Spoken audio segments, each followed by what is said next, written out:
How can I watch this video?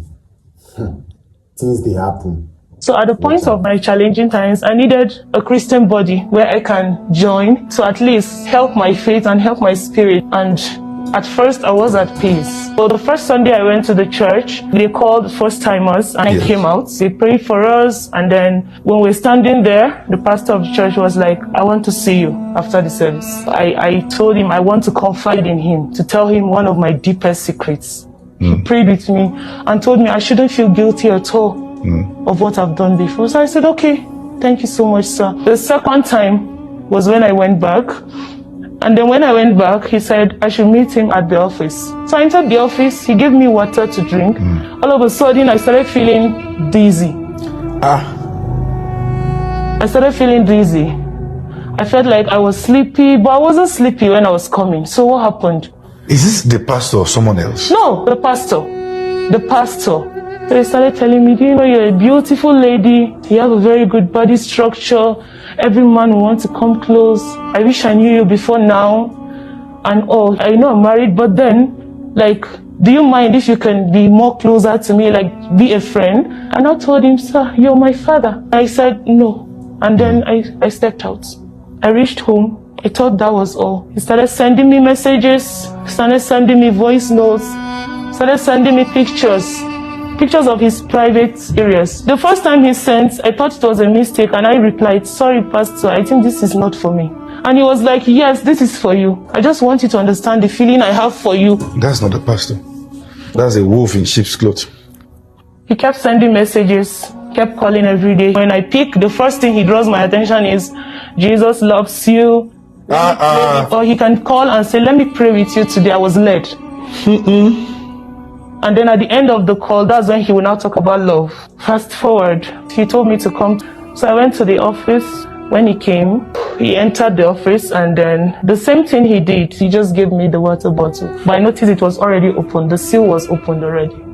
You drank it again? But I drank it. I was thirsty. You drank it again? I drank it. Drank it again? Yes. I was thirsty. I don't know what came over. I was so thirsty. I had to drink. Then I was sitting on the chair. He sat on the table edge. Then he started touching me, making advances. And then he told me, no matter how I shout, nobody is going to hear me. He was stronger than me. I was vulnerable. He succeeded in helping me. And when I came back to my consciousness, I was just crying. I was so emotional. But I noticed he wasn't bothered. It was something like it was normal to him. Immediately I go back home. I saw his call again. He said on Tuesday Bible study, I should come and see him in church. So I went to church. You went to church? Yes. Who preached? Him. And you were seated? I was seated. And he was seeing you?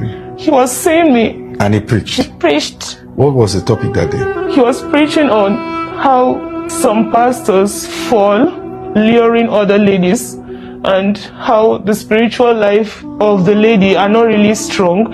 So he was encouraging the youths to be sensitive and not to just take spirituality casual. He was encouraging the youths to be on fire for God. All right. I think it's high time they start arresting some pastors, because what is the meaning of this? Like these days, pastors have committed so many atrocities and they go scot-free. Nobody says anything about it just because it's religion. Why are we so deep into religion that we lose our common senses? Like, this is a crime, for God's sake. This is now. First, you went to the pastor's office. He gave you water. You drank that water, and later you started feeling dizzy. Okay, that's not your fault at all. It happened the first time. Now, when you went home, imagine she went home, the pastor started sending her messages and started making advances towards her, telling her all sorts of things. You're beautiful, this, that. And he went to the extent of sending her his private parts. Like a pastor sending, sending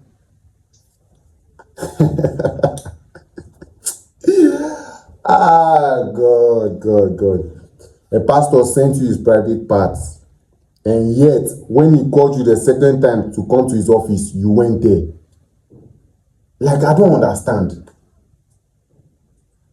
This is not even a red flag. This one is a red banner. This person has already proven to you that he is not a true man of God, because there's no way a true man of God would do all sorts of things. There's no way. And you still went back to his office. Now, this time he gave you water again. The same water that you drank in the first time you went to his office that got you dizzy. He gave you the same water again and you drank it. You drank that water again. Who is to be blamed? Now, you should blame yourself, because it's due to your own negligence. I'm not trying to say that the pastor is right. I'm not justifying the pastor's actions. But sometimes we need to take responsibilities for the mistakes we make.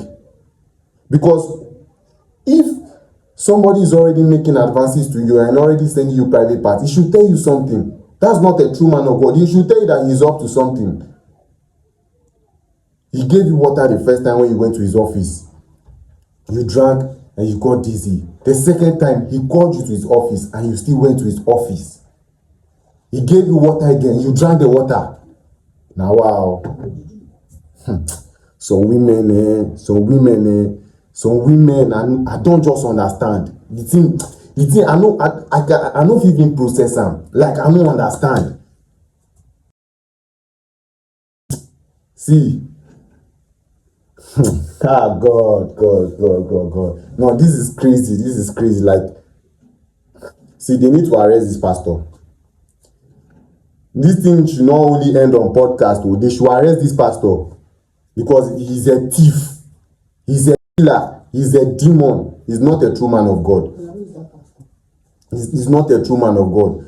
See, any pastor that prays for thieves is not a true man of God. Any pastor that prays for Yahoo boys is not a true man of God. After forcefully sleeping with somebody without the person's consent, you still invited the same lady to church and you preached. And you preached against immorality. If this pastor is not a demon, tell me what he is.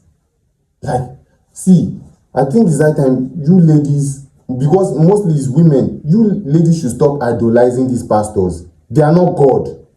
They are not God. Your God is your God. Your pastor is just a messenger of God. He's just a man of God. He is not God. Because I don't understand. Because these days you see ladies calling pastor my daddy, my father. Like, it's getting out of hand. It's getting out of hand. How can you sleep with somebody forcefully, then you invite the person to church again and you still preach against immorality? You still preach and you looked at this person's face. You looked at the lady's face and you still preach. God. No. A lot of pastors have ridiculed Christianity. Now this, if people come across people of other faith, like unbelievers, if they come across videos like this, tell me how they'll be touched to come to Christ. Tell me how we the believers, tell me how you win their souls. Because if news like this is going around, pastors this, pastors that, pastors this, pastor, everything negative, a lot of negativity around, tell me how you are going to win the souls of unbelievers. It's really sad. And this country, I think it's high time we need to drop all this religion of a thing. Like, it's good, God actually exists, but you need to add common sense. You need to use your brain. Don't act like a fool. You need to use your brain. Don't just be, my pastor, my daddy, my... You know, they make sense. More than they reason this thing. More than they think. Sometimes I don't... Do you have brain at all? Do you not get sense? Like, do you have brain? God. And God will help us. Because this is not the first story. This is not the second one. There are a lot that has happened that people don't even talk about. And this one, now because in a podcast, now why you see the matter, she can't even talk the matter. See, if they open, if breeze blow now, Fanyash open now, cases like this plenty, too much. You go open your mouth. God. Anyway, any IP, wherever you are watching this video, please make sure you share, comment, like, And please share so that many people will learn from this video, because this video needs to go far. Many people need to learn, many, especially women need to learn. It's not like it doesn't happen to men, but you see, women are vulnerable. Please make sure you share this video. Let it get to more people so that people will learn. People will learn from her own mistakes so that it won't happen to other people, because we don't want to keep on hearing stories like this. Please, thank you so much. Thank you guys for watching.